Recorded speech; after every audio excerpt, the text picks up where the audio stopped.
Thank you.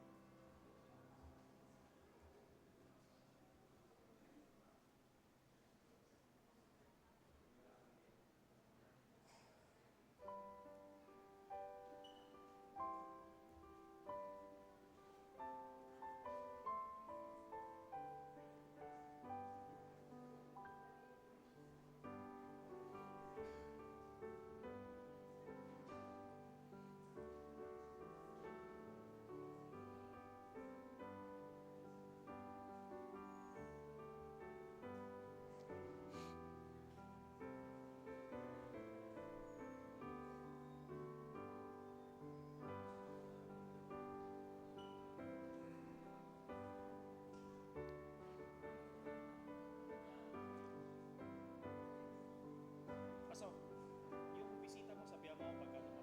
Wala pa. Wala pa. Sige, okay. Okay. Sige, in less than a minute, we are starting. So tayo ay magsipasok na.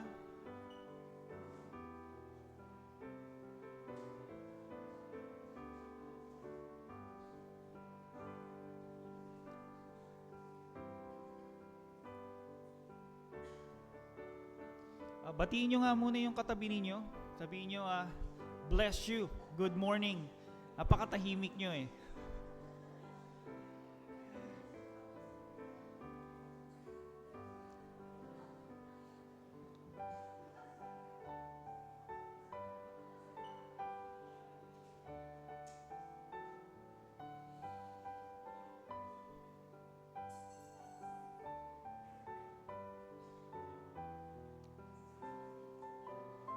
Kuya Marvs, hindi talaga gumagana yung hindi gumagana. Salamat.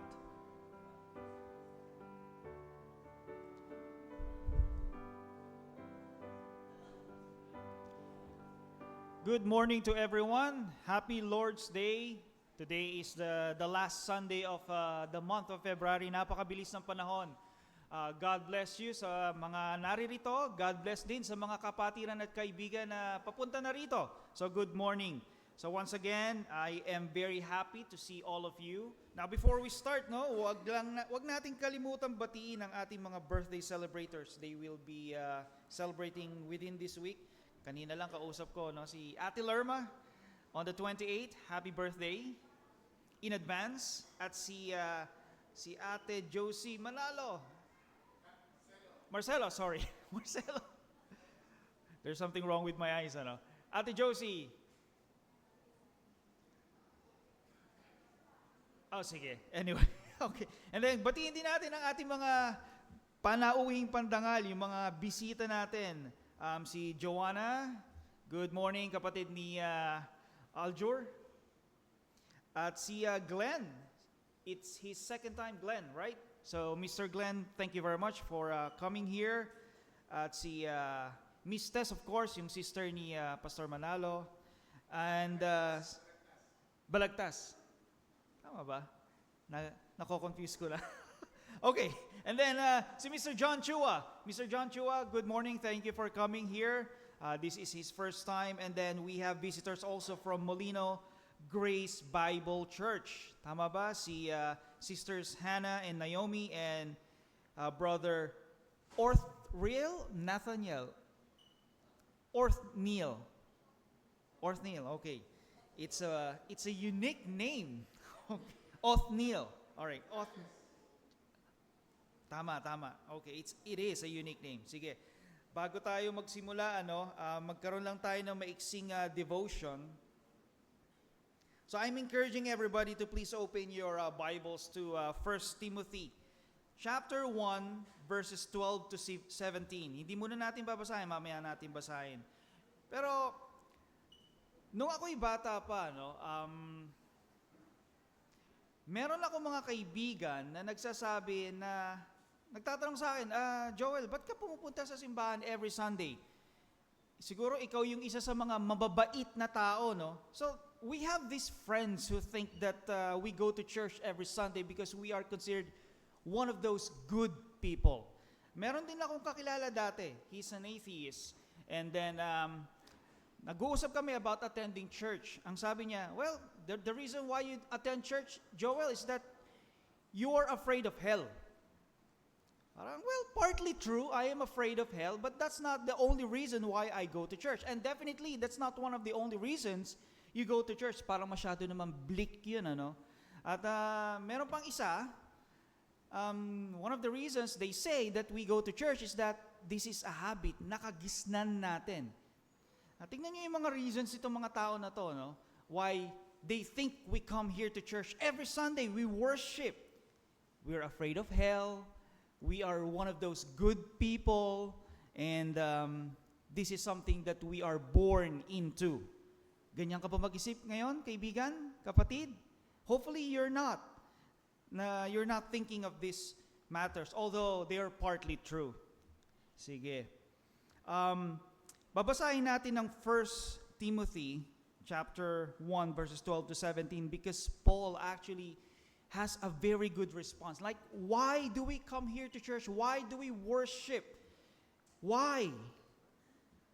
Ang sagot ni Paul, we have a heart of gratitude.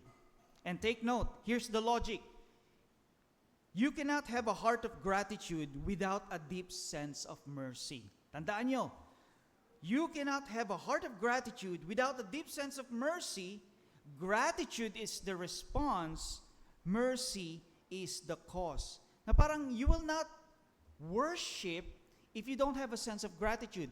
And if you don't have a sense of mercy, you will not have a sense of gratitude. Nakita niyo yung flow? Sige, basahin natin, ano? 1 Timothy chapter 1 verses 12 to 17. I start. And I thank Him. Take note, gratitude, sabi ni Paul. I thank Him who has given me strength, Christ Jesus our Lord, because He judged me faithful, appointing me to His service. Verse 13. Though formerly I was a blasphemer, persecutor, and insolent opponent, but I received mercy. Remember that, mercy. Because I had acted ignorantly in unbelief, and the grace of our Lord overflowed for me with the faith and love that are in Christ Jesus. Verse 15. The saying is trustworthy and deserving of full acceptance that Christ Jesus came into the world to save sinners, of whom I am the foremost. 16. But I received mercy. Inulit-uli ni Pablo. For this reason, that in me as the foremost, Jesus Christ might display His perfect patience as an example to those who were to believe in Him for eternal life. To the King of the ages, immortal, invisible, the only God, be honor and glory forever and ever. Amen. So first, let me talk with my fellow brothers and sisters here at the TNC. Bakit nga ba tayo uli nandito? I hope that we are not thinking of those 3 reasons mentioned a while ago. I hope that we are here because we have a heart of gratitude. And we are not able to express that heart of gratitude if we don't have a sense of mercy. Now, the reason why we're here, we're singing, we're listening, and we are praying, and we are uttering our amens, because nag-uumapaw yung ating heart of gratitude sa Panginoon. I think that's a very, very beautiful reminder for all of us that we are so grateful because He paid something that we couldn't pay. How beautiful that is. Ngayon, sa mga kaibigan naman namin, and also those who are observing us via the Facebook live streaming, maybe you are seeking, or maybe you are a little bit apathetic. In Filipino, medyo walang pakialam. Now, here's my challenge to you. We're not gonna discuss about mercy, no. Just look at the idea of the heart of gratitude, the display of gratitude being shown by the people here. Actually, hindi maganda example tayo, no? The best example actually si Pablo, yung binasa natin kanina. Naramdaman nyo, nag-uumapaw yung kanyang heart of gratitude. He's willing to do all those things for Christ because there is this overwhelming sense of gratitude in him because he is a recipient of grace.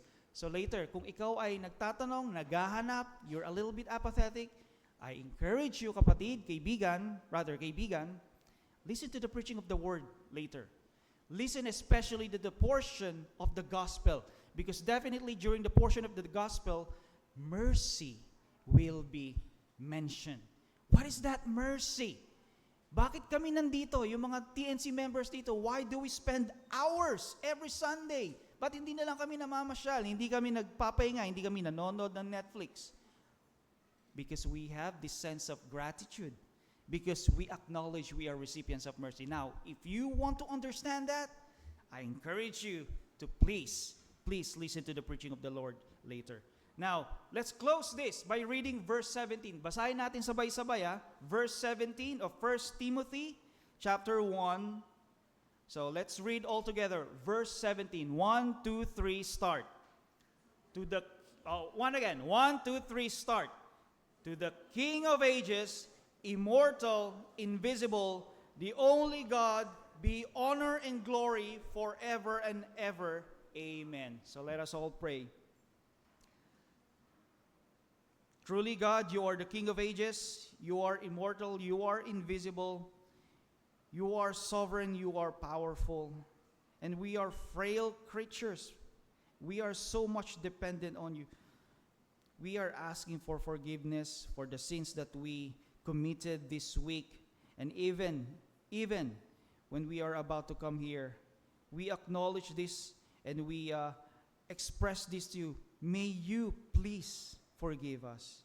Panginoon, maraming salamat sa araw na ito kasi kami ay na-remind mo sa pamamagitan ng pagbabasa ng iyong salita, sa pamamagitan ng iyong apostol, si Apostol Pablo. May we ask for this kind of gratitude, Panginoon. But definitely, we will not be able to display this sense of gratitude if we are not going to acknowledge that we are recipients of mercy. And that this mercy is a gift, something that we don't deserve, something that you could not have done, but you did, Panginoon. Napakaganda. It's something that you need not do, and yet you did it. And that's why it is called mercy, Panginoon. For the brothers and sisters here, Panginoon, we are asking you that you open our hearts and minds, that remind us that we are recipients of this mercy, so that eventually we will be able to display our sense of gratitude, and that this sense of gratitude will translate into worship this morning all throughout the day. And we are also praying for our visitors, for our loved ones, for our friends, relatives, those who are seeking, oh God. Please open their hearts. Please let them see the sincerity, the genuineness of this expression of gratitude to you, Panginoon, so that eventually they will see that we are doing this because we acknowledge that we are recipients of mercy, Panginoon. May they desire this mercy. May they desire your gospel, and eventually may they desire you, because all of these are rooted in you, Jesus Christ. May you be blessed, may you be honored, may you be praised and adored all throughout this day. In Jesus' name, amen. So I'm encouraging everybody to please stand up. Let's sing our first hymn, the title of which is Immortal, Invisible God, Only Wise. These are the last words of the verses that we read a while ago.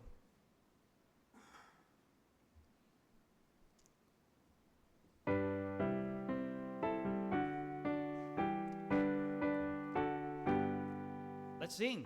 Mortal, invisible God, only wise,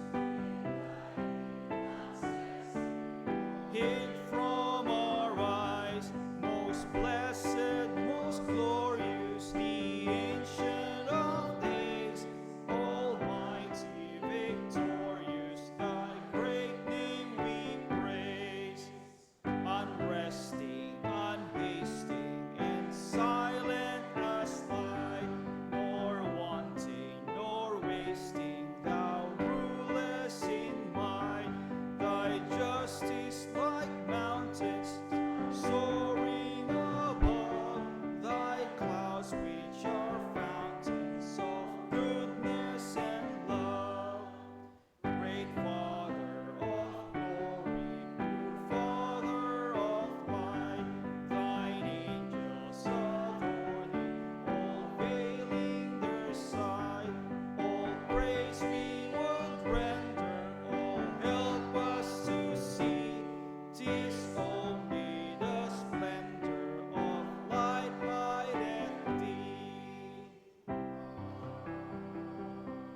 us all be seated. Napakaganda ng sinabi dito. The last two sentences, all praise we would render, oh help us to see. And mga kapatid, sana ito ang ating prayer this morning. Masyado tayong abala sa mundong ito, no? So I'm also talking about you, brothers and sisters. Let's ask God so that we will see His beauty, that it is only Him that we are going to see all throughout the day so that our worship will be proper. And if you are seeking right now, kaibigan, ask God. You ask God, God, please help me see this morning. So ang susunod nating kakantahin ay something, it has a familiar tune. Hindi pa ata natin nakanta itong liriko, but the tune is very familiar. Thy works, not mine, O Christ. Remember, we are expressing our heart of gratitudes because we acknowledge we are recipients of mercy. So, ano ba ang ginawa ni Kristo para sa atin? So, let us be reminded of that by singing the second hymn. Very familiar tune.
Sing. Who can alone foresee not own, Lord, shall I flee?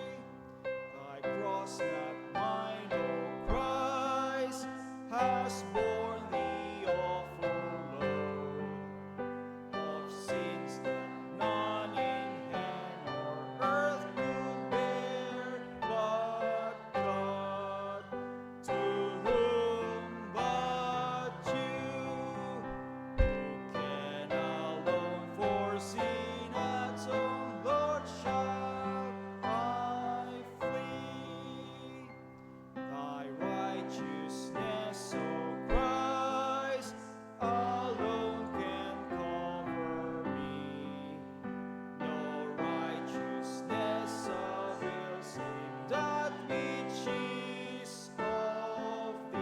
let's sing. To whom but you, who can alone foresee not own, Lord, shall I flee? Napakaganda. To whom but you, who can alone foresee not own, Lord, shall I flee? And this is the mercy that we are talking about a while ago. And because of mercy, we have this sense of gratitude. And because of this sense of gratitude, we have this worship that we are doing this morning. Tawagin natin si Brother Bridge for the reading of the scripture.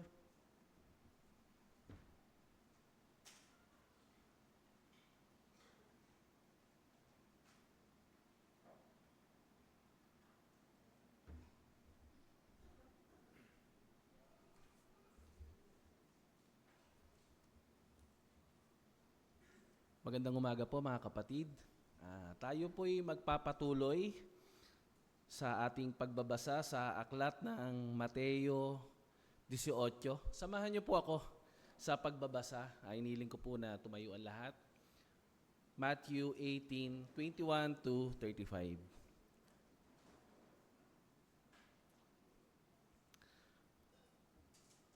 Pagkatapos ay lumapit si Pedro at sinabi sa kanya, Panginoon, makailang ulit magkakasala ang aking kapatid laban sa akin at siya'y aking patatawarin?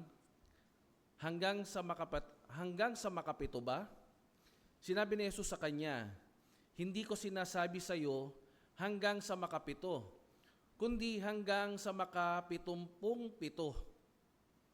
23. Kaya't ang kahariang langit ay mayahambing sa isang hari na nagnanais na makipag-ayos sa kanyang mga alipin tungkol sa kanilang mga utang. Nang pasimulan na niya ang pagkukwento, iniharap sa kanya ang isang nagkakautang sa kanya ng 10,000 talento.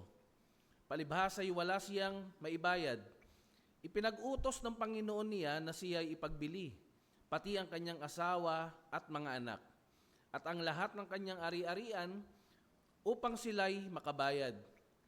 Dahil dito'y nanikluhod ang alipin na nagsasabi, Panginoon, pagpasensyahan mo ako at babayaran kong lahat sa iyo. Dahil sa habag ng Panginoon sa aliping iyon, siya ay pinalaya at pinatawad sa kanyang utang. Ngunit ang aliping ding iyon, sa kanyang paglabas ay natagpuan ng isa sa kanyang kapwa niya alipin na nagkautang sa kanyang 100 denaryo. Sinunggaban niya ito, sinakal at sinabihan, bayaran mo ang utang mo. Kaya't naniknuhod ang kanyang kapwa alipin at nakiusap sa kanya. At nagsasabi, pagpasensyahan mo ako at babayaran kita. Ngunit ayaw niya, siya'y umalis at ipinabilanggo ang kapwa alipin hanggang sa mabayaran nito ang utang. Nang makita ng mga kapwa alipin ang nangyari, siya ay labis na nabahala. Umalis sila at isinumbong sa kanilang Panginoon ang lahat ng nangyari. Kaya't ipinatawag siya ng kanyang Panginoon at sinabi sa kanya, ikaw na masamang alipin, ipinatawad ko sa iyo ang lahat ng utang na iyon sapagkat nakiusap ka sa akin. Hindi ba dapat kang nahabag sa iyong kapwa alipin? Kung paanong nahabag ako sa iyo? At sa galit ng kanyang Panginoon, ibinigay niya sa mga tagapagparusa hanggang sa magbayad siya sa lahat ng kanyang utang. Gayon din naman ang gagawin ng bawat isa sa inyo ng aking Ama na nasa langit kung hindi ninyo taus-pusong patatawarin ang inyong kapatid. Sige po, maaari po tayo makaupo. Magbigay lang po ako ng maiksing buod sa atin pong binasa at kaunting paliwanag.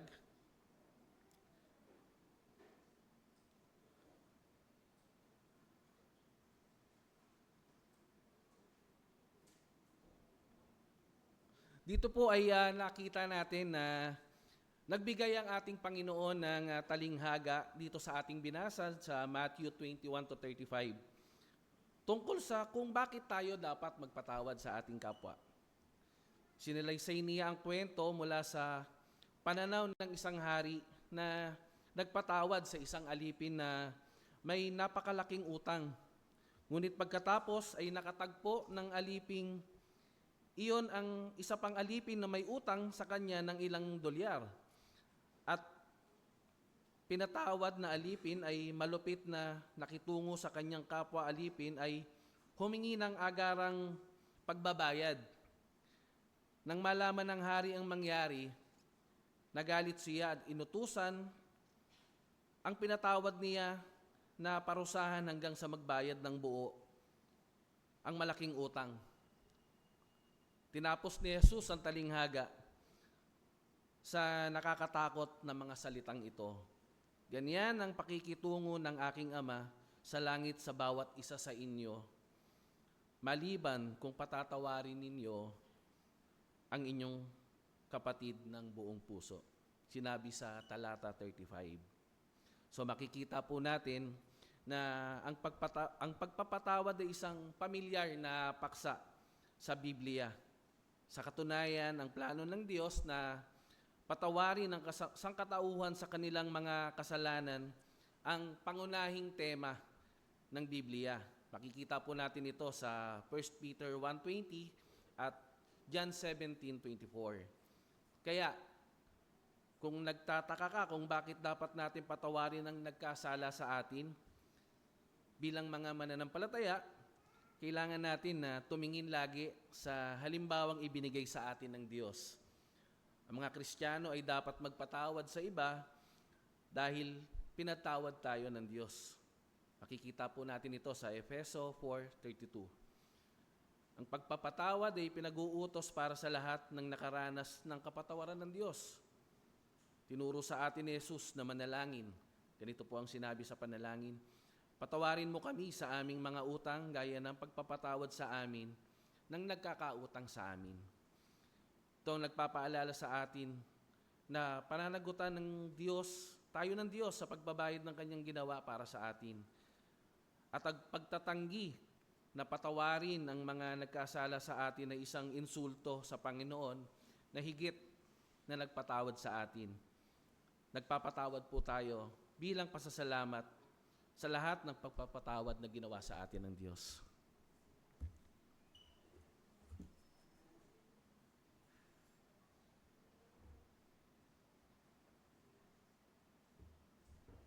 So let us call on the ushers for the tithes and offerings.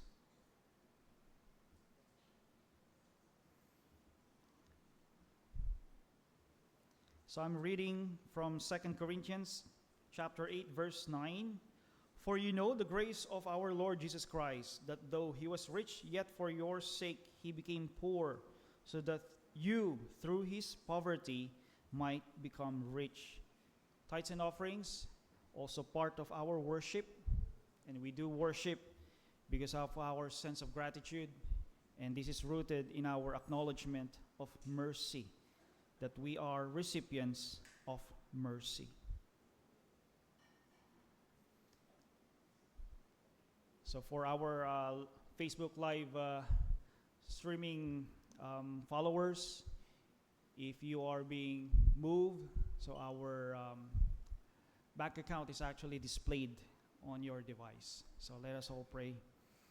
Thank you, Heavenly Father, for the gift of intelligence. Thank you for the gift of knowledge, the gift of strength, and the gift of work. That's why we are able to come up with sources that we are eventually, a portion of which we are eventually returning to you. Because this is our form of worship. We acknowledge our overwhelming sense of gratitude to you. We do this not only because it's commanded by you, but we do this because we have this desire to worship you because we are so grateful. Panginoon, maraming salamat sa iyong mga binigay sa amin, and may this tithes and offerings be used in the expansion of your kingdom through the TNC, and we are also praying that this be something acceptable to you. We believe that it is acceptable to you because we are praying, we are doing this through the name of our Lord Jesus Christ. Amen. So let's sing one more hymn before we read the scripture text that our pastor will be using this morning. Kanina sinabi ko, no, sa mga, lalo na sa mga naghahanap at yung sa mga medyo apathetic, ano ba yung grasya na yan? Ano ba yung mercy na yan? Okay. Ano ang ibig sabihin niyang mercy na yan? Kapag ka finlip mo yung kabilang side ng mercy na yan, makikita mo yung salitang grasya. And that's what we are going to sing this morning, our third hymn, "Marvelous Grace of Our Loving Lord." What is this grace all about? So as we sing this hymn, read the lyrics, try to understand why the TNC people are, coming here every Sunday, because we are so grateful because we are recipients of this grace. So if you are wondering why we do this, please read the lyrics and try to understand what this grace is all about. So let's sing "Marvelous Grace of Our Loving Lord."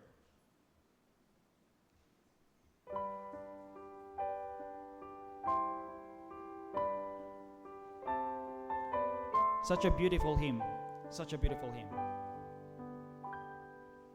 Marvelous grace of our loving Lord, grace that exceeds our sin and our guilt, yonder on Calvary's mount outpoured, there where the blood of the Lamb was spilled.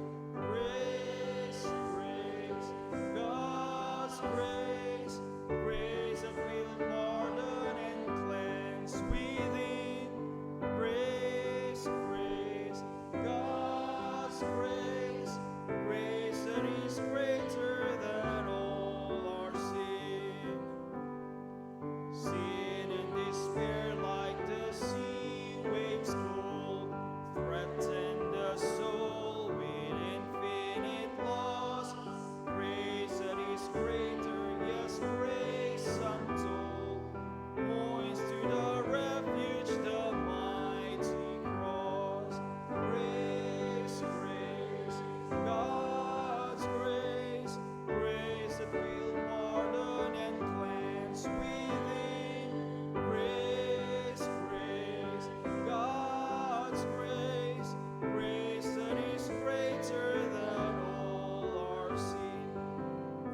greater than all our sin. More. Amen. Napakaganda, no? Kaibigan, kung meron kang kasalanan na sa tingin mo, hindi kayang mapatawad, binasa natin. There is no sin that will not be forgiven because His grace is more powerful. It exceeds our sin and our guilt. Napakaganda. If you're able to understand that, then you understand the meaning of mercy. And that should translate to a sense of gratitude, and that should translate to worship this morning, this day. So let us all read the text that our pastor will be preaching on. It's on Luke chapter 12 verses 13 to 23. I will be reading in Filipino, so pakibuksan ang iyong mga sipit na Biblia, Lucas chapter 12 verses 13 to 23. And I read, sinabi sa kanya ng isa sa maraming tao, Bro, sabihin mo sa aking kapatid na bahaginan ako ng mana. Subalit sinabi niya sa kanya, lalaki, sino ang nagtalaga sa akin upang maging hukom o tagapamahagi sa inyo? Sinabi niya sa kanila, mag-ingat kayo at magbantay laban sa lahat ng mga kasakiman, sapagkat ang buhay ng tao ay wala sa kasaganahan ng kanyang mga ari-arian. Nagsalaysay siya sa kanila ng isang talinghaga. Ang lupain ng taong yaman ay namunga ng sagana. Inisip niya sa sarili, ano ang gagawin ko? Sapagkat wala akong mapaglalagyan ng aking mga ani. Sinabi niya, ito ang aking gagawin. Gigibain ko ang aking mga kamalig, at magtatayo ako ng mas malalaki at doon ko titipunin ang lahat ng aking mga butil at mga pag-aari. At sasabihin ko sa aking kaluluwa, marami ka ng pag-aaring nakaimbak para sa maraming taon. Magpahinga ka na, kumain ka, uminom ka, magsaya ka. Verse 20, subalit sinabi sa kanya ng Diyos, hangal! Sa gabing ito ay kukunin ang iyong kaluluwa.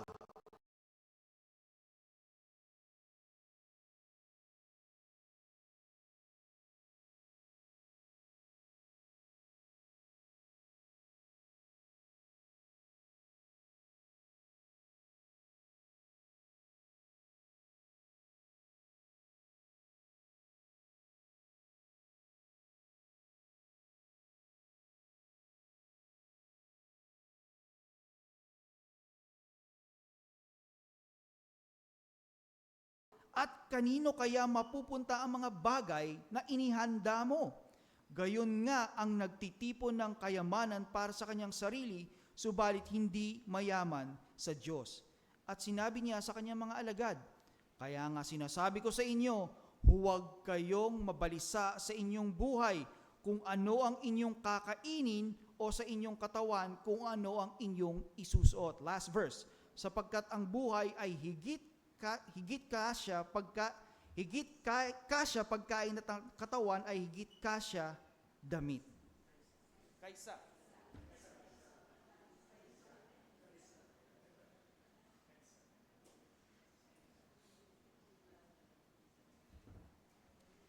Salamat kapatid na Joel sa pangunguna sa pananambahan. Salamat din po sa mga bisita sa umagang ito, sa ating mga kapatirang iglesia na tayo ay binisita. You are very much welcome. Thank you for your presence this morning, as well as Deacon Johnny, and Sister Marian. They are coming up sa ating worship service. Ganun din ay nais nating ilapit sa Panginoon ang ating gawain mamayang hapon, ang ating afternoon service.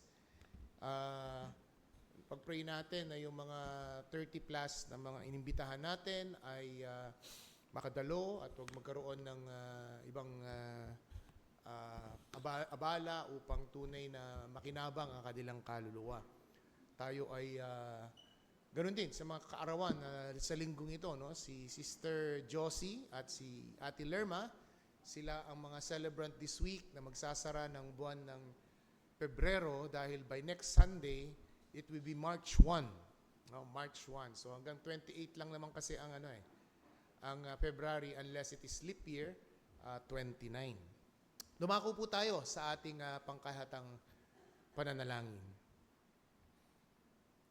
Nagpapasalamat kami, dakilang Diyos, sa umagang ito na hinayaan mo na maging maayos ang aming paggising kaninang umaga.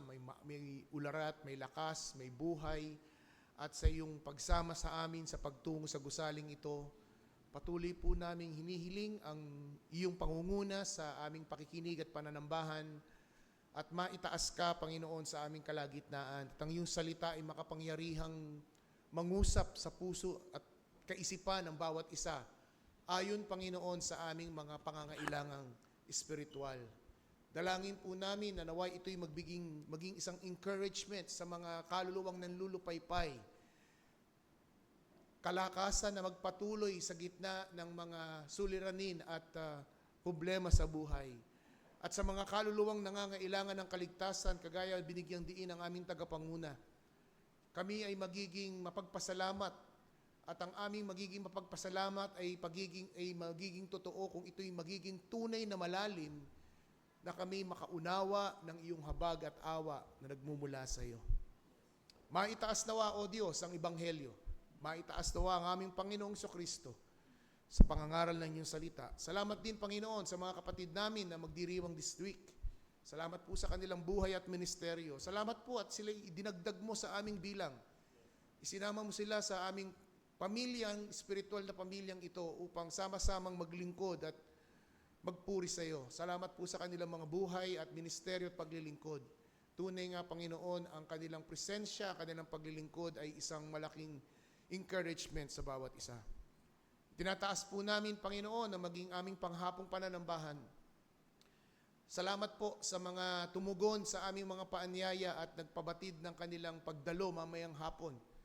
Dalangin po namin ang aming kahandaan sa pagtanggap at pagpapakita ng pag-ibig ng Panginoon sa kanila.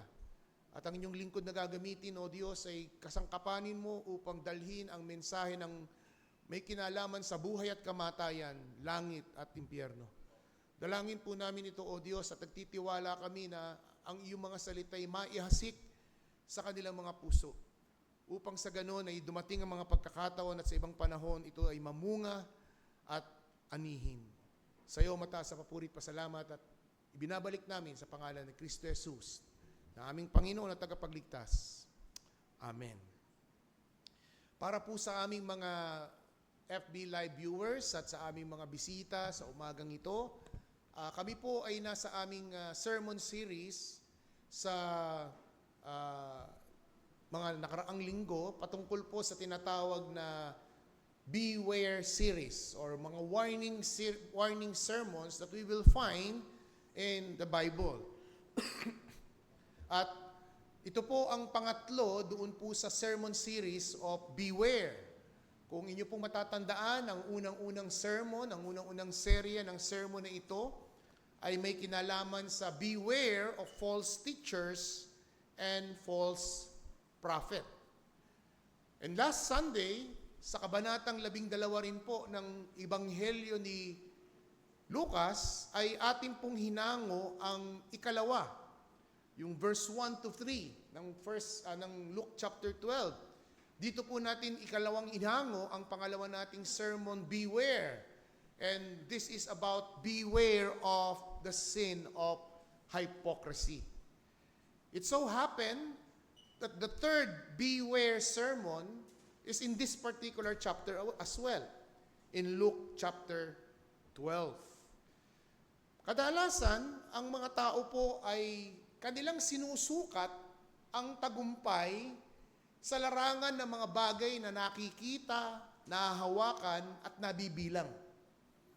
People often measured success by wealth, by their possession, or security and tangibles. And yet on this particular section that we are going to discuss, here we see that Jesus warned that not all things is about abundance. Sa ating pong talatang pag-aaralan sa umagang ito, we will examine that there is a strong warning from the Lord Jesus Christ. Verse 15, take heed and beware of covetousness. In other translation, greediness. For man's life does not consist an abundance of the things he possesses. To set a background on this particular text, we have to understand their particular culture on the time. Sapagkat mapapansin po natin dito sa verse 13, ito po ay may isa sa mga taong nakapaligid at nakikinig o kasamahan sa mga nakikinig sa Panginoong Kristo. Ito pong verse 13 ng mga tao is part of verse 1. That the multitudes or thousands of people have gathered together, that they are trampling to one another. That's the context. So magkasunod po ito. Magkasunod itong sequence na ito. Yung crowd sa verse 1 is the same crowd of verse 13. At makikita po natin dito, out of those many crowd, may isa pong tao na naglakas loob na magsabi, Guro, sabihan mo ang aking kapatid. That I would like to make a historical setting o cultural setting first before we go to our main sermon points. Sa kanila pong kultura, ang panganay na anak na lalaki, ang karamihang siya ang tumatanggap ng dobleng mana. Kung lalong-lalo na po kapag dalawa lamang ang magkapatid na lalaki. Doble dun sa panganay at kalahati dun sa isa. Ang babae ay walang mana. Unfair, ano? That's their culture eh. Yun po ang kultura nyo during that time. Na kapag dalawa lang ang magkapatid na lalaki, doble ang mapupunta sa panganay at isang portion lamang sa nakababata. Subalit kung meron pong more than 3, doble po sa panganay at yung the remaining hahatiin pa sa the rest. So talang pinabigyang pabor yung panganay, yung firstborn during those time. At kapag meron pong family dispute, kagaya ng pangyayaring ito, they come to a rabbi and the rabbi are often asked to arbitrate among the disputes in the family. So sa atin po kasi sa panahon natin ngayon yung barangay captain, diba? Pag hindi nag-settled sa barangay captain, mag-aabot sa piskal. Pag hindi nag-abot sa piskal, sa korte, kaso. There is such kind of elevation. Sa kanila, yung pong rabbi, sa kanila pong kultura, it is their Jewish rabbi ang mag-arbitrate on the dispute. Because Jesus Christ on this particular time is a well-known and popular rabbi. Kaya nga nagkaroon ng inggit yung mga Pharisees. Kasi yung limelight before ay nasa kanila, sa kanilang mga pagtuturo, pero all of the sudden, sa pagtuturo ng Panginoong Kristo na nakita nila at nabatid nila na ang taong ito ay nagtuturo na may sapat na kakayahan at kapangyarihan, nalipat. Kaya by the thousands, by multitude of crowds, ang naging followers ng ating Panginoong Kristo. By this time, Jesus Christ was so popular. By this time, the Pharisees are having some agreement and discussion how to plot and to kill Christ. Kaya hindi po katakataka na makikita natin dito na pinag-a-arbitrate ng taong ito ang Panginoong Jesucristo. So yun po ang pinakamakikita nating aspeto na background nito. Subalit sumagot ang Panginoon at sinasabi niya, take note, pansinin po natin dito, sinabi niya rito na verse 14, and he said to him, man, who had made me judge or arbiter over you? And he said to them, this may refer to his disciples, his 12 and few disciples, or he may say it to the large crowd as a teaching point. Na ang sabi niya ay, take care, be on guard against all covetousness, for one life does not consist in abundance in his possession. And after which, he made a statement, or he relate the parable of the rich young fool. The message statement is this: life's true wealth is found in possessing Christ, not possessing material things. Ang tunay na kayamanan ng buhay ay masusumpungan sa pag-aari mo kay Kristo at hindi sa pag-aari ng mga material na bagay. Yan ang isang bagay na dapat maliwanag sa atin. Yan ang katotohanan. Yan ang sermon statement of this particular section or series. That life's true wealth is found in possessing Christ, not by possessing material things. And there are three things that we need to understand and to learn from this particular section. First is the danger of covetousness, or the danger of greed. Secondly, we will see in the parable itself the practical materialist. The practical materialist. And thirdly and finally, we will see the true riches being rich towards God. Na ang tunay na kayamanan ay yung magiging mayaman sa harapan ng Diyos. Ito ang tatlong bagay na nawa ay mag-shape, maghulma ng ating puso at espiritu bilang pakinabang natin sa ating pakikinig, pagbubulay-bulay ng salita ng Diyos. Una, the danger of covetousness, the danger of greed. Dito makikita natin na ang isang tao sa maraming multitude of crowds, sa thousands of crowds, from verse 1, ay lumapit at naglakas loob na magsabing, Panginoon, sabihan mo ang aking kapatid na hatian ako ng mana. Jesus refused to be a mere financial arbitrator. Instead, He made that an opportunity to give a solemn warning. Watch out, beware, or be on guard against all kinds of greed. For life does not consist in abundance of possession. You know, nung pinag-aaralan ko ito, this is one of the sin that is most overlooked. We condemn murder. We condemn adultery. We condemn theft. But we will not so easily condemn covetousness. Why? Is it because hindi mo nakita? Dahil ba yung pumatay nakita mo? Yung nagnakaw nahuli mo sa CCTV? Yung nangalun niya ay may ebidensya? May tinatagong mga messages sa kanyang cellphone? O nakita mo in the act?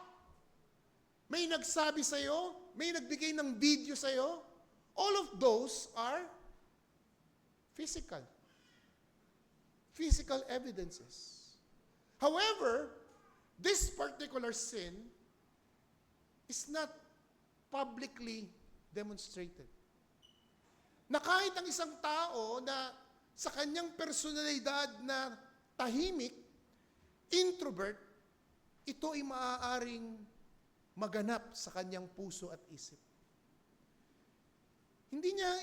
Wala siyang personality na mag-express ng kanyang opinion o makipagtalastasan o makipagdebate, ipamalas ang kanyang kahusayan sa mga pagpapaliwanag. He may have have that kind of skill, but in the back of his mind or her mind, kaya ko yun. Hindi ko lang ginagawa. Ayoko lang ipakita.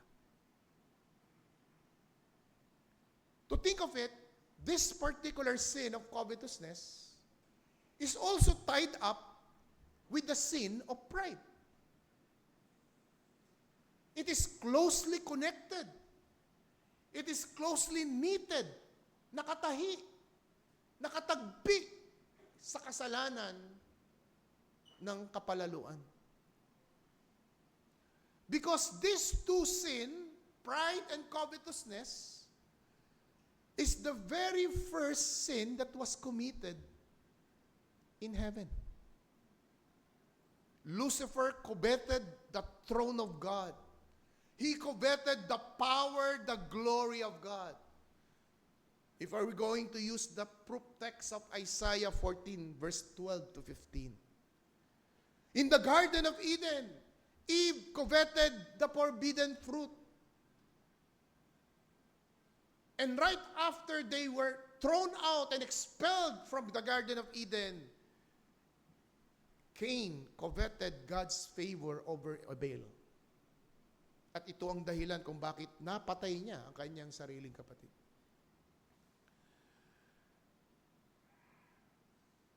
In the land of conquest, Achan coveted silver, purple garments.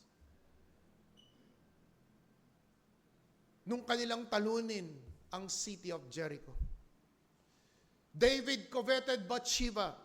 Ahab coveted the vineyard of Naboth. Judas coveted 30 pieces of silver in order to buy a piece of land, based on Acts 1.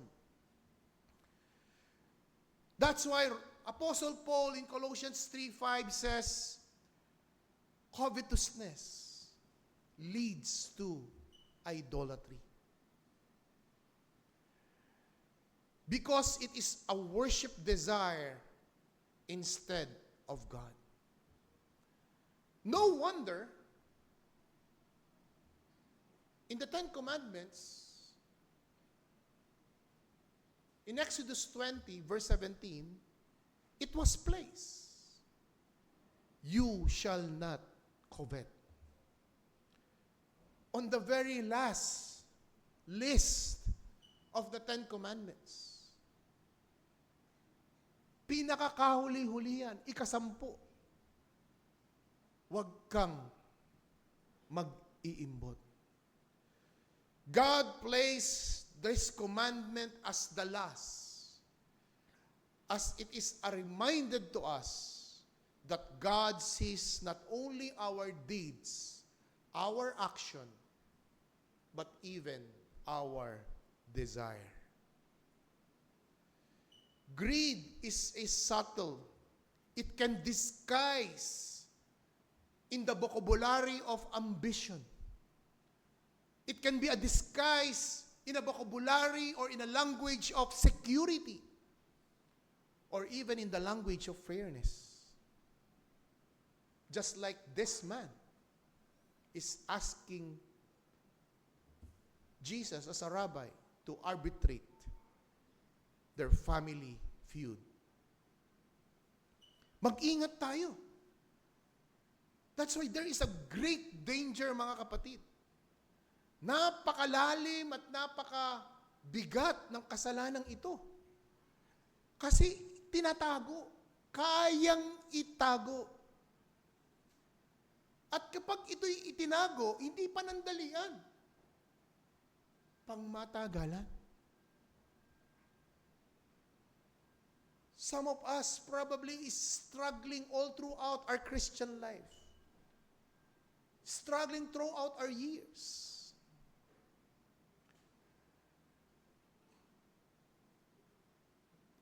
And it is very deceitful because this kind of sin can shift our focus from God to gain. Can shift our focus from eternity to temporal satisfaction. It shows us that sin is not only what we want to do, but also what we want to think and desire.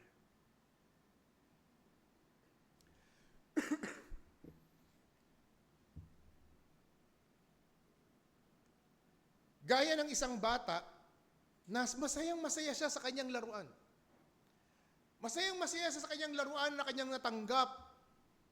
At sa kanyang kasayahan, ito'y kanyang dinala sa kanyang school, sa kanyang preschool room para ipakita, ipamalas yung kagandahan ng kanyang laruan. Subalit, all of the sudden, yung kasamahan ng kaklase ay nagdala ng mas higit na mas maganda, mas malaki, mas makinang, at mas mamahaling laruan. And all of the sudden, this kid who thought he was so satisfied with the gift of toy he received from his parent, all of a sudden, in a different venue, the seed of discontent, if unchecked, will grow in envy, greed, and destruction. Few years ago, when I have my first nephew sa aking kapatid, ang saya ng pakiramdam ko. I volunteer na ako maghahatid sa kanya sa school, sa preschool, nung siya nag-aaral na at his age of 4 at 5. At I was there, saksi ako. Dahil yung kapatid ko at yung aking hipag ay nag-work, so ako ang nag-babysit. I was there. Nasabi ng teacher, nagtatalo yung mga estudyante niya. Who touched it first? Siya ang unang maglalaro. And I can see the motive of my nephew na gustong-gusto niyang pumunta ng maaga sa school. Talagang, Ninong, tala na, alis tayo. Pagdating sa school, lo and behold, nakita ko hinahawak-hawakan niya isa-isa lahat ng laruan. Nung playtime, sabi niya, teacher, I touch it first. What did you touch first? I touch them all. I have the prerogative na laruin lahat ng mga laruan na yan because I touch it first. That's the rule. Doon nagkamali yung teacher. Doon siya nagkaroon ng realization na mali ang kanyang house rules, ang kanyang classroom rules. And then also I recognize that in a 4-year-old child, the depravity of man is now being displayed. That's how serious it is for us to be warned and to guard our hearts against covetousness. Secondly, let's look on now, or let's dive our attention to the second point in verse 16 to verse 20. And may I call this particular rich young fool, not as a rich young fool, but let me name him the practical materialist. Practical because if you are going in his situation, you will probably do things the way he did it. It's very practical. In fact, ang kanyang problema ay isang good problem. Dahil ang kanyang problema ay problema may kinalaman sa kasaganahan. Problema na kung saan if ever na tayo ay dumami at punuin ng Diyos ang gusaling ito at di na tayo magkasya, it's a good problem. So I would like to put your mind on that particular aspect. That this man, he had a business problem. But among the problem in business, it is a better good problem rather than a bad problem. Hindi ba? Mas mainam na ito yung problema mo kaysa yung pagkabaon-baon ka sa utang. Sa lugi ka. Di ba? To the point na hindi mo na kayang isupply ang pagpapasweldo sa iyong mga tauhan. Nasisira ka na sa business world. Hindi na maganda ang imahe na napo-project about your company, about your business. But here we find why this man was considered full by God Himself. On the level of the society, in the level of business world, it is a practical solution. Hindi ba?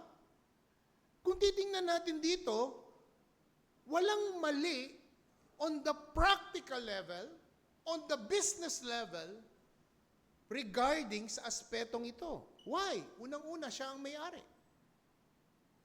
Pangalawa, wala siyang inargabyadong tao. Hindi kagaya ng binasa natin kanina sa ating scripture reading, di ba? Merong dalawang alipin. Yung isang alipin, katakot-takot ang kanyang utang sa hari. Pinatawad. Nung siya ay nanikluhod at nagmakaawa. Yung kanyang kapwa alipin na meron siyang kakalevel niya, merong 10 utang lamang na denaryo, sinakal niya pat, hindi niya lahat pinawalan. Dito masasabi natin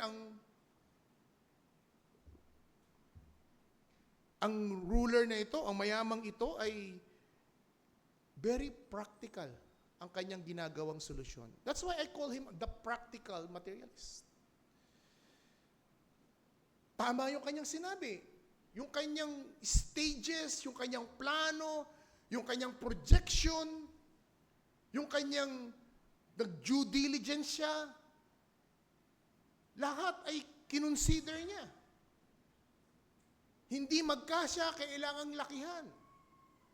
At isipin ninyo, yung substance na naranasan niya, yung substance na na-accumulate niya, is sapat na para siya ay mabuhay at mag-retire.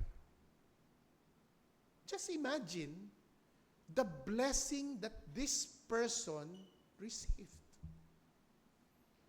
Na ang kanyang gross income ay hindi lamang doubled o 100%. Manifold. To the point na sinabi niya, now I can say, I can take my life easy. I can drink it and be merry. Sa ating panahon ngayon, secured na ako. Pwede na ako mag-retire at an early age. Pwede na ako mag-travel. I can buy things what I want. All his life, his mindset is about himself. The security, the motivation, the tangible rewards, all of this is in the mindset of the practical materialist. However,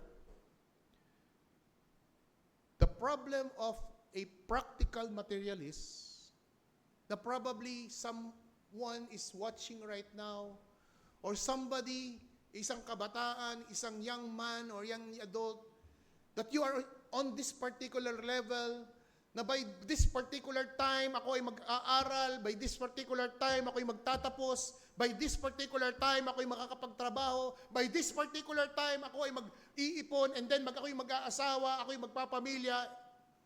Planado't planchado mo na ang lahat ng buhay mo. That is a practical person. And there's nothing wrong about that.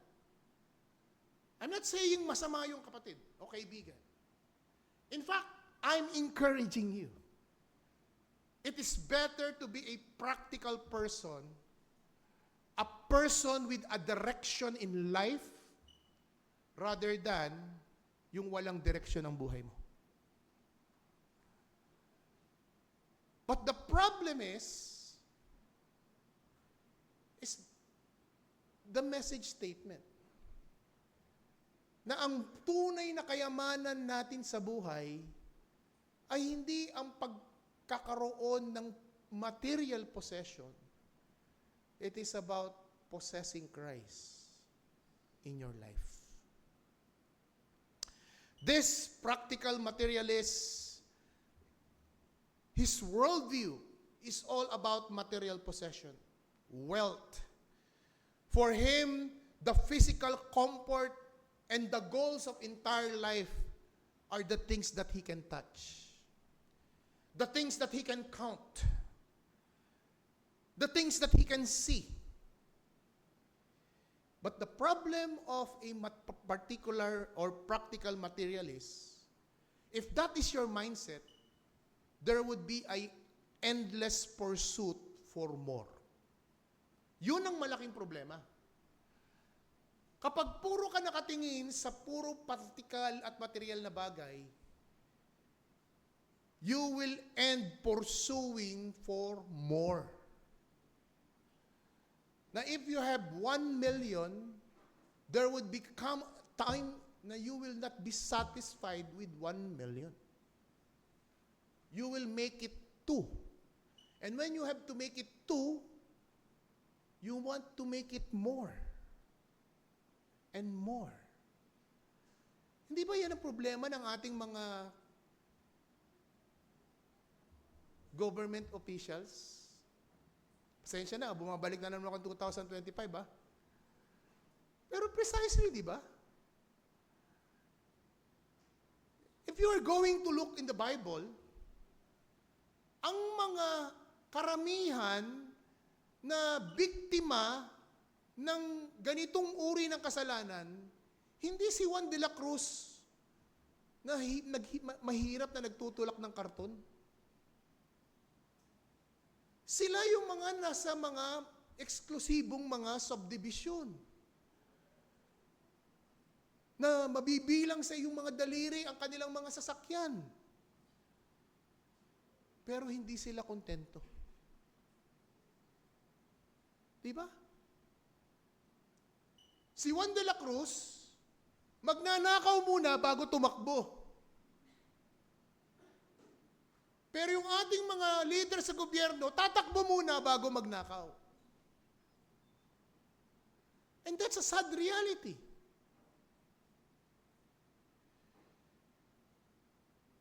Being a practical materialist, there would be an endless pursuit for more. It is like a cycle of dissatisfaction. Once you reach your goal and achieve, another will arise.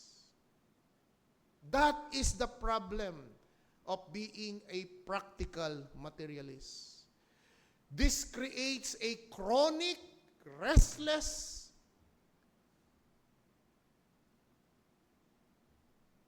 motion. There would be no genuine contentment. And for them, success is so very shallow. Napakababaw. Kasi they want for more. They will crave for more. Equating worth with wealth and possession can distort priorities. Another problem with being a practical mentalist, a materialist, hindi lamang you will end to pursue more, there would be a negligence on non-material values. Tiyak yun. Tiyak na kapag ang iyong mindset ay nasa material, pagiging isang practical materialist, you will neglect the non-material values. Bakit karamihan ng mga successful businessman na affluent ang kanilang financial, social status sa buhay at sa lipunan, sila ang mga may problemang mga anak? Di ba? Dahil sa kanilang oras at panahong ibinuhos sa trabaho, sa negosyo, sa trabaho, sa pagkita, napabayaan ang non-material values, family.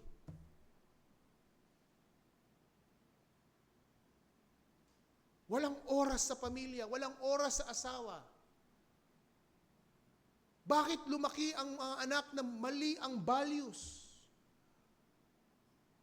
Dahil nagkulang ang magulang because they are being practical materialists. They are focusing on material success and it overshadows and neglect the non-material values such as relationship with their spouse, relationship with their families, their children, the spirituality and moral growth of the family. Living a life that is materially rich, but spiritually, emotionally impoverished. Hindi binanggit sa atin dito na may pamilya ang rich young fool. But I'm making a description. I make it an application na kung may pamilyang ito at you are a practical materialist, it will happen. And the third and the final problem of a being practical materialist, hindi lamang the endless pursuit for more, hindi lamang the neglect of material values, but what God says, a practical materialist is a fool. Thus, full of self-centeredness living, God interrupts, you fool. Look at verse 20. After he laid out his master plan, after he laid out his practical solution, because he's a very practical man. Gigibain ko ang aking kamalig. Magpapatayo ko ng malaking kamalig. Magpapatayo ko ng maraming doble nito, mas malaki. Para kung sakaling pumasok ang lahat ng mga ani, kasyang-kasya. He made a solution about his practical good problem. But there is one thing he forgot.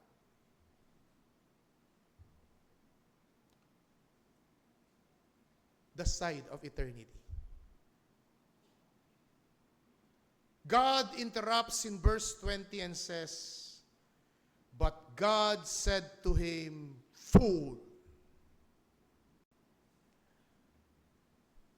You know, mga kapatid, yung salitang fool sa Bible, hindi po ito yung kagaya ng ginagamit natin sa ating panahon ngayon na mangmang, na walang alam, na ignorant or naive. Hindi po yun ang gamit ng Biblia sa salitang fool. Lalong-lalo na especially in the book of Proverbs and Psalms. The word fool, when it is used in the Proverbs and Psalms, it does not refer about educational attainment.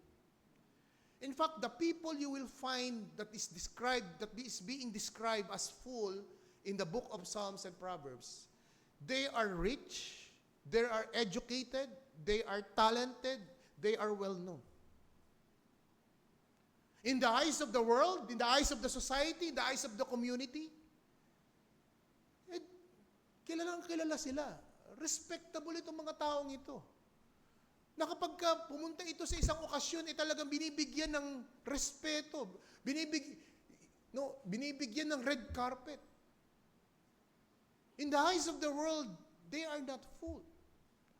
In the eyes of the world, they are the successful. They are the achievers. They have the plaque. They have the degrees. Name it and you have them. They have them. But that is the perspective in the earthly perspective. And that is the problem of a practical mentalist. He neglected about eternity. He neglected about spiritual things. He neglected about dying, death. This man failed. This practical mentalist failed. The man planned for retirement. Yun yung sabi niya, di ba? Now, I can say to myself, take, eat, drink, and be merry. But this man planned for retirement. but not for eternity.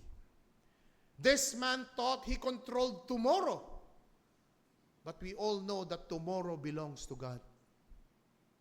He secured his future, but not his soul. He lost eternal perspective. He lost how to answer, how to deal a holy, a righteous, and just Creator.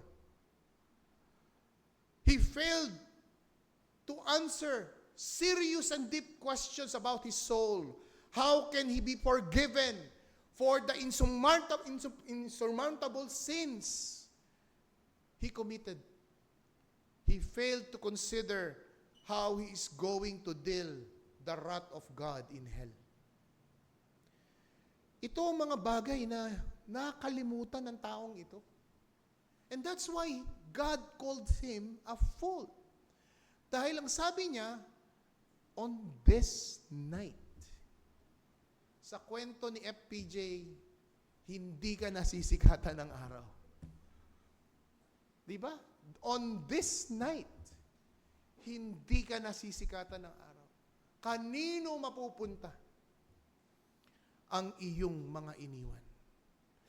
Kaibigan, ito ay isang paalala sa iyo. Walang masamang maging practical person. But if you are like this person, that you are so secure with all the things you have, that you have secured for the next 5, 10 years, if you are this person and you don't know Christ, you don't know how to deal your sin, you don't know how to answer a righteous and holy God when you die, you had a real problem. What if tonight your soul is required of you? Kung ikaw o ako, bukas ay hindi nasisikatan ng araw, it is a warning that you have a misplaced trust in your material abundance rather than God's provision and promises. Thirdly and lastly, true riches is being rich with God. That's why in verse 21, ang sabi dito, this is how it will be with whoever store up things for themselves, but not rich towards God. Now the question is, Pastor, how do you mean, or how can I be rich towards God? Paano ako magiging mayaman sa langit? Paano ako magiging mayaman sa mata ng Diyos? Let me offer 3 things. First, appropriation of the preciousness of the gospel message. You have to appropriate. And what entails this appropriation? First and foremost, a clear understanding of your sinful condition before God.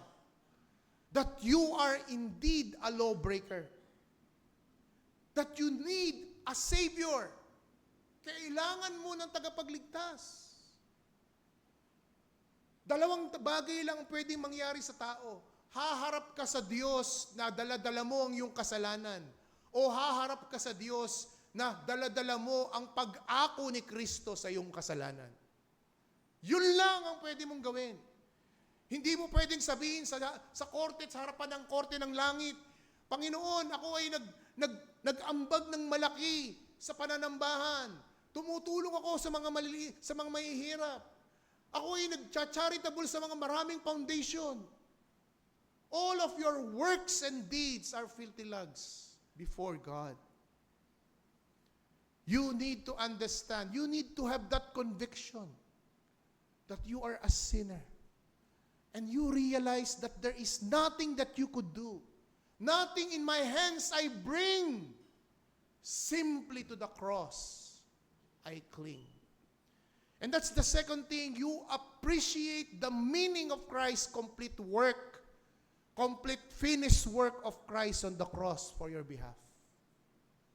After understanding that you are a sinner, After understanding na nakita mo na wala kang pwedeng gawin sa iyong sariling merito, sa iyong sariling paraan, ma-appreciate mo at mauunawaan mo at makikita mo ang ginawa ni Kristo sa krus ng Kalbaryo bilang kabayaran ng iyong kasalanan. And trusting Christ your whole life as your Savior and your Lord. When you comprehend these three things, it is summed up with being born of God. And when you understand these three things, at tunay na nangyari sa'yo, you know what will happen? The grace of contentment will build up in you. Dahan-dahang papaltan ang pusong bato ng pusong laman at ang pusong matigas ng pusong laman at yung dati mong mga hangarin, kalayawan, babaguhin ito ng Diyos at maglalaman at magpupuno siya ng dahan-dahang mga biyaya upang makita at mamalas mo sa iyong sarili ang tunay na pagbabago mula sa loob palabas. That's why in 1 Timothy chapter 6, turn your Bibles in 1 Timothy. 1 Timothy chapter 6. Verse 6. But godliness with contentment is a great gain.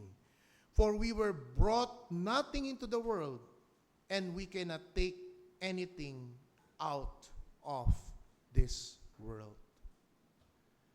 Acts 20 verse 35, it is more blessed to give than to receive. You know, if you become a Christian, if you surrender your life to Christ Jesus, giving will break greed's grip. Dahan-dahan kang pawawalan sa sin of covetousness. Dahan-dahan kang makakawala sa sin of greed. When God transform your life, when God bestowed His Spirit by the virtue of your repentance and faith, and secondly, hindi lamang you need to appropriate the preciousness of the gospel message, but secondly, how to become rich with God, be a good steward. The principle of stewardship must be in mind. Generosity is one of the graces that been demonstrated by Christians. Yung binasa natin kaninang 1 Timothy 6:6, godliness with contentment, pagdating mo sa verse 17, same chapter. Di ba? 6:6, sabi dito, but godliness with contentment is a great gain. But look at pagdating mo sa verse 17. In verse 17, as for the rich in this present age, charge them. Do not be haughty, nor set their hopes on their uncertainty of riches, but on God, who richly provide us with everything to enjoy. They are to do good, to be rich in good works, to be generous, and to ready to share. Verse 16, ito na. How to become rich, and storing up treasures from themselves, as a good foundation for the future, so that they may take hold of what that is truly life. Hindi ka gumagawa ng mabuti para maligtas. Ang ebidensya na ikay niligtas, ang magpapatunay na ikaw ay may kakayahang gumawa ng kabutihan. How we are going to become rich with God? It's not only by appropriation of the preciousness of the gospel of message, not only by stewardship principle in mind, that God is the owner, we are just managers, but thirdly and lastly, living with an eternal perspective. Na ang nakatuon natin, ang ating goal talaga is panglangit. Earthly riches are temporary. Believers in Christ must live with an eternity in mind. Investing what lasts, such as faith, obedience, love, service for the brethren.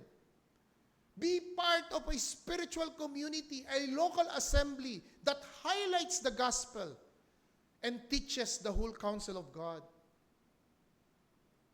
Ang isang tunay na mananampalataya, ang tunay na nakaranas ng kapatawaran ng habag ng Diyos, hindi siya nagsusulong Kristiyano. Hinahanap niya ang kanyang kapwa mga mananampalataya. Siya'y nagpapabilang upang sama-sama silang magpatotoo sa mundo. Wealth fades, but freedom from penalty of sin and salvation in Christ endures forever. Bilang hamon sa mga mananampalataya, bantayan natin ang ating puso against the sin of materialism. Use your blessing to bless others. Use it for the advancement of God's kingdom. But for those who are seekers, do not delay. Do not delay your repentance and faith in Christ. Because life is uncertain. Just like this man, na-program niya na yung buhay niya hanggang retirement. One thing he did not know, he will die that night. Don't delay. Life is uncertain. Only Christ gives eternal security. Only in Christ you will find forgiveness, peace, and eternal inheritance. Turn from the idols of wealth. Turn from the idols of status and self. Trust Jesus, who alone satisfy your soul. Because in the end, Christ is our priceless treasure. Yun ang akala ng rich young fool. He thought he had years ahead, but eternity came sudden. And here we see the parable is so clear. Jesus is inviting us to shift our focus from earthly barns to earthly treasures. Let me close with this illustration. Imagine you have two bank accounts. One on earth and one in heaven. Your earthly account loses upon your death. But your heavenly account will last forever.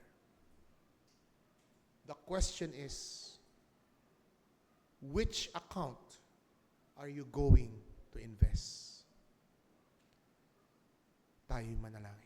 Aming dakilang Diyos, sa tulong at kapangyarihan ng Banal na Espiritu, Ikaw nawa ang maglapat nito sa mga mananampalataya, hamunin sila, nabantayan ang kanilang puso patungkol sa kasalanan ng kasakiman. Ito ay maaaring makomit sa aming kaisipan, sa aming puso, na maaaring hindi malaman ng aming kapwa, ng aming asawa, ng aming anak, ng aming mga magulang. Subalit hindi namin ito maikukubli sa iyong harapan. Naway we take heed of this warning. And may we also think of an eternal perspective in which bank account we are going to invest in. Is it an earthly account that loses at our death, or an heavenly account that will last forever? Magligtas ka nawa, O Diyos, sa aming kalagitnaan, at sa iyo mataas na papurit pasalamat sa pangalan ni Kristo Jesus. Amen.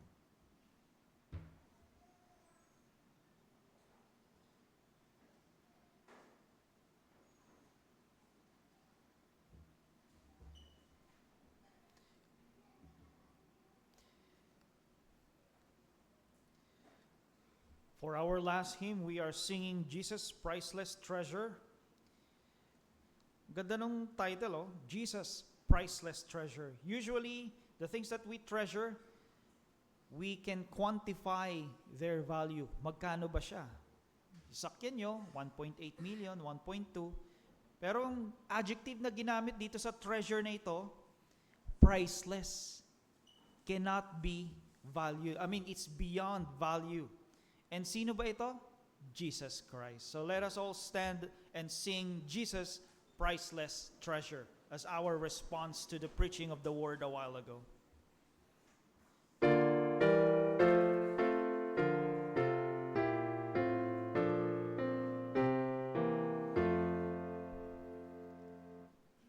Jesus, priceless treasure, fount of purest pleasure, truest friend to me. Ah, how long in anguish shall my spirit languish, yearning, Lord, for Thee. Thine I am, O spotless Lamb. I will suffer not to hide Thee, not I ask beside Thee. In Thine arms I rest me. Foes who would molest me cannot reach me here. Though the earth be shaking, every heart be quaking, Jesus calms my fear. Lightnings flash and thunders crash, yet though seen in hail assail me, Jesus will not fail me. Satan, I defy thee. Death, I now decry thee. Fear, I bid thee cease. World, thou shalt not harm me, nor thy threats alarm me, while I sing of peace.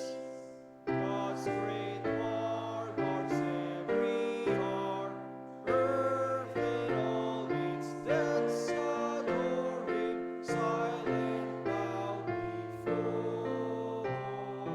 Him. And sweet earthly treasure, Thou art all my treasure. Jesus, all my choice, hence now empty glory, not to me Thy story, told with tempting voice. Pain or loss or shame of cross shall not from my Savior move me, since He deigns to love me. Last stanza. Hence all fear and sadness, for the Lord of gladness, Jesus enters in. Those who love the Father, though the storms may gather, still have peace within. Yea, whate'er I here must bear, Thou art still my purest pleasure, Jesus, priceless treasure.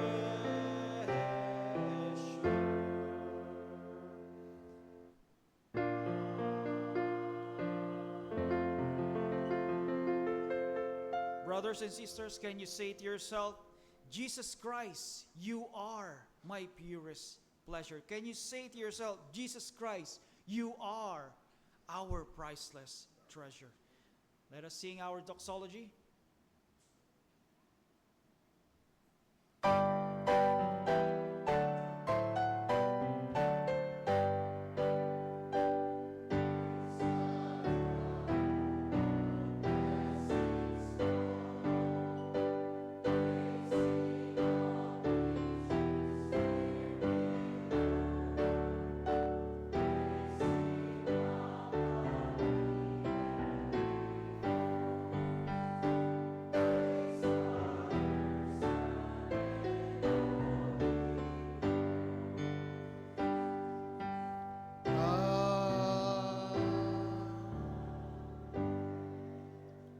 Patuloy kaming lumalapit, O Diyos, sa mga nakaraang sermon patungkol sa aming serye ng Beware series. Ito po ang aming ikatlo. Maaaring kami nasasaktan, maaaring kami napapaalalahanan, o maaaring kami nasusumbatan, subalit ito po ay para sa kabutihan ng aming kaluluwa. Hinihiling namin ang iyong patuloy na pagkilos sa mga paparating pang mga mensahe na maaaring muli pa kaming masumbatan sa aming mga puso sapagkat ito'y aming itinatago. Samahan mo kami upang patuloy naming basagin ang mga kasalanang ito sa aming mga puso. Upang kami ay mahulma sa likeness ng aming Panginoong Kristo sapagkat ito ang aking unang pangunahing tungkulin. Colossians 1:28, to present everyone mature in your sight. I would be failing as a pastor of this church if members and congregation are not growing spiritually, if members are not repenting, dealing their cherished and precious sins hidden in their hearts, in our hearts. And these particular sins are the hindrances that the reasons why they don't want to serve, to be challenged, to accept a calling for service, either in the office. But also, this also represents maturity among Christians and individuals as they take the challenges, as they yield to the Spirit and obey your God's Word. At ngayon, tanggapin natin ang pagpapala ng Diyos Ama, ang pag-ibig na pinatunayan ni Kristo sa krus ng Kalbaryo. At sa banal na Espiritu na patuloy na magpipigil sa atin na mahulog sa kasalanan ng pag-iimbot, ngayon at sa muli nating pagkikita. Siya nawa. Tayo po'y maupo sandali para sa ating mga pagbabalita, announcement at pagbati. Again, happy birthday kay kay Sister Josie at kay Ate Lerma. And also we have a pleasant visitors from north to south. Si Deacon Johnny and Sister Marian. No, they came from our sister church in Lubao Reformed Baptist Church under Pastor Gilbert Lugto. Deacon, very much welcome. By the way, may mga bisita sila mamayang hapon sa ating Gospel Hour. Yung siyam na bisita ron ay taga-Karuhatan na bisita nila. Kaya they will be staying in the whole afternoon. They will be observing the Lord's Day with us. As well as our pleasant brethren from the south. From Molino Grace Baptist Church, under Pastor Boy Dadula, ang ating tatlong mga kapatid. Welcome, and we are very much happy that you are with us. Also, sa aming pong mga kapatid, mamaya po, 2:30 po ang ating Gospel Hour. So yung mga inanyayahan ninyo, inimbitahan ninyo, please be here. At ang ating prayer meeting ay 1 o'clock. Okay? Magandang tanghali po sa inyo lahat at sa Diyos po ang papuri.